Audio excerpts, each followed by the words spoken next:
భక్తుడు రాసుకున్న పుస్తకంలో నేను చదివాను.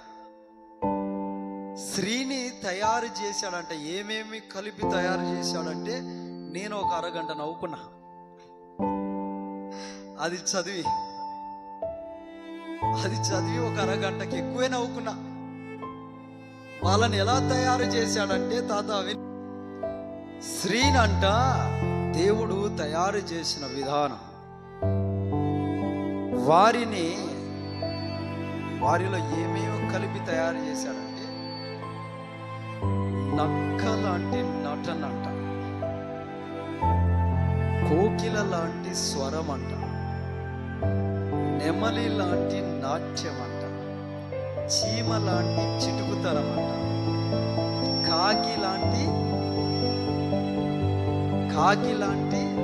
గయ్యాలంట, కాకి లాంటి గోల అంట. ఇలాగా సూర్యుల్లోని వేడి అంట, చంద్రుల్లోని చల్లదనం అంట. ఇవన్నీ కలిపితే ఎవరు బయటకు వచ్చారు? ఇవన్నీ వారిలోనే ఉంటాయి. గొప్పలు తగలబెట్టాలన్నా కట్టాలన్నా. దేవుడి స్తోత్రం,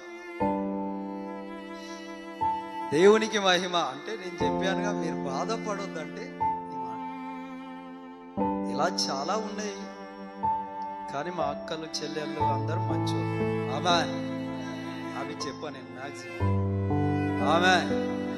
వేరే చర్చిల్లో వాక్యం చెప్పడానికి పిలిచినప్పుడు అప్పుడు ఉంటుంది అలా. దేవుడికి స్తోత్రం. మనోళ్ళంతా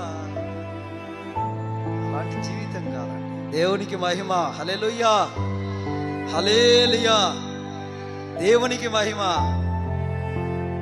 నటన చేయడానికైనా సిద్ధమే, కాకిలాగా గెంతులేసి కయ్యానికైనా,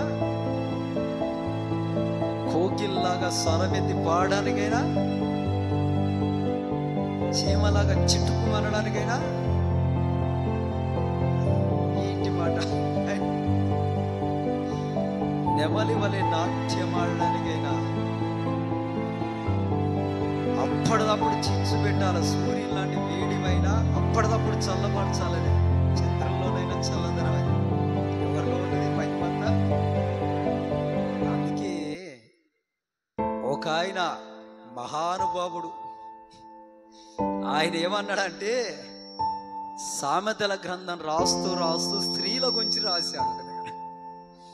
రాసి 14వ అధ్యాయం 1వ వచనంలో అంటాడు, జ్ఞానవంతురాలైతేనే ఇల్లు కట్టుకుంటది.